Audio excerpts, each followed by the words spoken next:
এআইপেক্স এমন একটা প্ল্যাটফর্ম যেখানে আপনি মিনিমাম 100 ইউএসডিটি ডিপোজিটের ওপর পার ডে 1.35% একটা রিটার্ন এখান থেকে পেয়ে যাবেন, যেটার বিষয়ে আমরা আলোচনা করেছিলাম। দেখুন, আহ, আপনি যেদিনই জয়েন করুন না কেন, সেই দিন সেই সময়ে মানে পরের দিন সেই সময় আপনার যে ইনকাম সেটা আপনার অ্যাকাউন্টে জেনারেট হবে। তো ভিডিওটি শুরু করার আগে আগে বলে দিই, আহ, এই ভিডিওটিতে যারা যারা জয়েন করতে চান, ভিডিওর ডেসক্রিপশনে দেখবেন আমার রেফারেল লিংক দেওয়া আছে। ওখান থেকে জয়েন করে আমার টেলিগ্রাম চ্যানেলে অবশ্যই জয়েন করে যাবেন, সেখানে আমাকে নক করে দেবেন একবার। বাকি আপনার যে হেল্প লাগবে টেলিগ্রামে আমি আপনাকে প্রোভাইড করে দেবো, কিভাবে কি করতে হবে সেগুলো বলে দেওয়া হবে। তো চলুন ভিডিওটি শুরু করা যাক।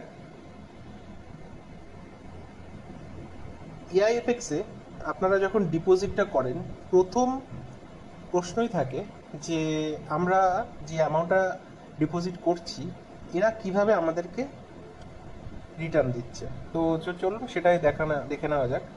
প্রথমে হোল্ডিংটা দেখি। বর্তমানে এআইএফএক্স এর কাছে যা ফান্ড আছে, সেই ফান্ডের টোটাল কত কত পার্সেন্ট কোন কোন জায়গায় এরা হোল্ড করে আছে, এখানে তার ডিটেলস দেওয়া আছে। এছাড়াও এখানে যেটা দেখছেন,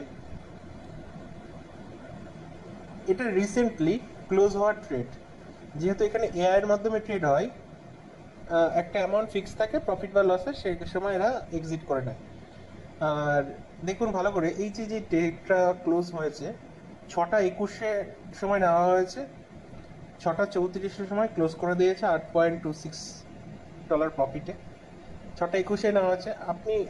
আপনারা ভালো করে দেখবেন, একই সময়ে একসাথে অনেকগুলো ট্রেড নেওয়া সম্ভব একমাত্র এআই এর পক্ষেই সম্ভব। তো এইভাবে এরা ক্রিপ্টো মার্কেটে ট্রেড নেয়, এবং ট্রেড নেওয়ার পরে সেখান থেকে যে প্রফিট জেনারেট হয় সেটিকে যারা আমরা ইনভেস্টর আছি সেখানে ভাগ করে তার 45%। মানে এদের প্রত্যেক দিনে দেখুন টার্গেট যেটা থাকে সেটা হচ্ছে 3%-এর টার্গেট থাকে।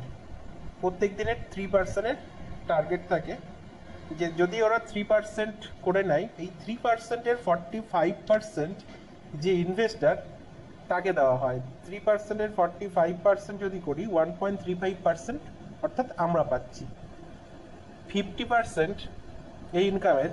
যারা ভিআইপি 1, 2, 3, 4 এরকম 9 অব্দি যে ভিআইপি গ্রুপগুলো আছে, সেই ভিআইপি অ্যাচিভার যারা আছে তাদের মধ্যে ডিস্ট্রিবিউট করা হয়, এবং 5% কোম্পানি নিজেদের কাছে রাখে। তো এইভাবে ডিস্ট্রিবিউশনগুলো ভাগ করা হয়। আপনারা যদি চান এখান থেকে লাইভ যে ট্রেডগুলো হচ্ছে সেটা কি ভেরিফাইও করতে পারেন। কিভাবে ভেরিফাই করতে হবে তার ভিডিও এর মধ্যে দেওয়া আছে। আমি আপনাদের প্রত্যেককে বলবো, আপনারা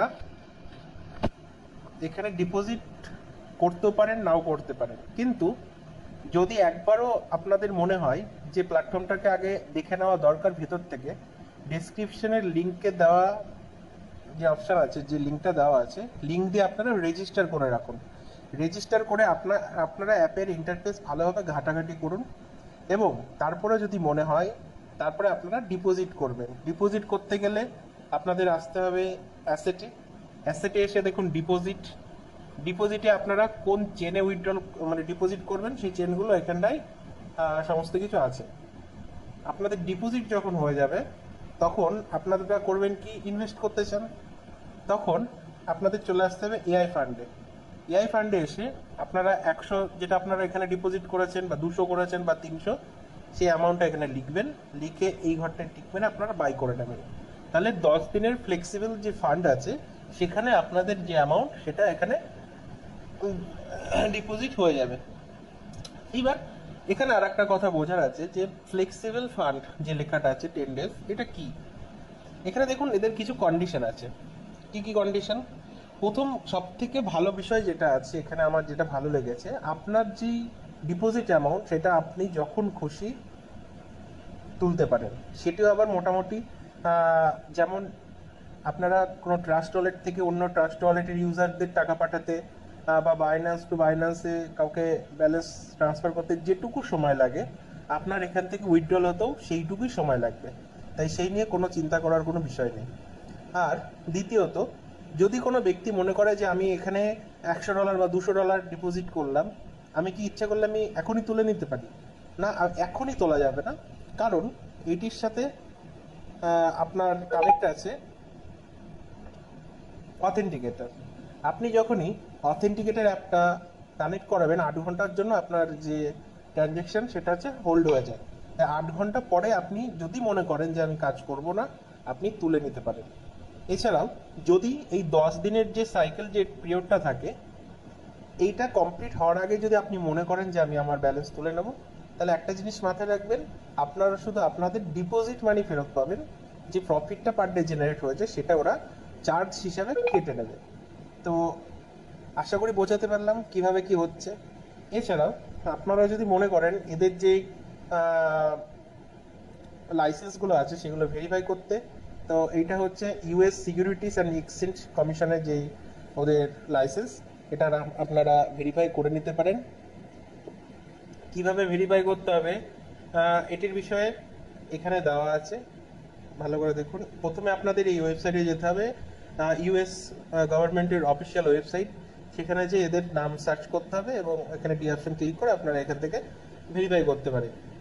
এছাড়াও এদের একটা টিউটোরিয়াল ভিডিও দেওয়া আছে, ভিডিওটা এই যে এখান থেকে দেখে আপনারা কিভাবে ভেরিফাই করবেন সেটা আপনারা Once on the SEC website, click on Search Edgar. In the search bar, type iFees. Click on Search. Scroll down and click on the Form D link. Finally, click on Open Document. You will then access iFees' registered SEC information. The SEC data indicates that iFees has a net income or asset value exceeding $100 million.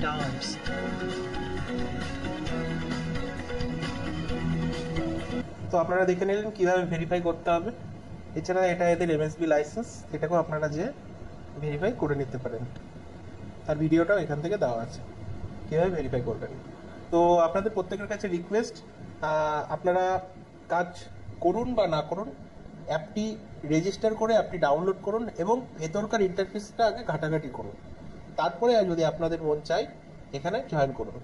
পরবর্তী যে ভিডিওটা আমি আনবো সেটি কিভাবে VIP 1, VIP 2, VIP 3 এগুলো achieve করব এবং পার ডে যে কমিশনগুলো সেগুলো কী হিসেবে ভাগ করবে, এটির ওপর সম্পূর্ণ বাংলা ভাষায় আমি একটা ভিডিও আনতে চলেছি পরের দিন। তো ভিডিওটি দেখার জন্য অবশ্যই আমার চ্যানেলটিকে সাবস্ক্রাইব করবেন এবং পাশে থাকা বেল আইকনটি ক্লিক করবেন যাতে সবার আগে আপনার কাছে ভিডিওটি চলে যায়।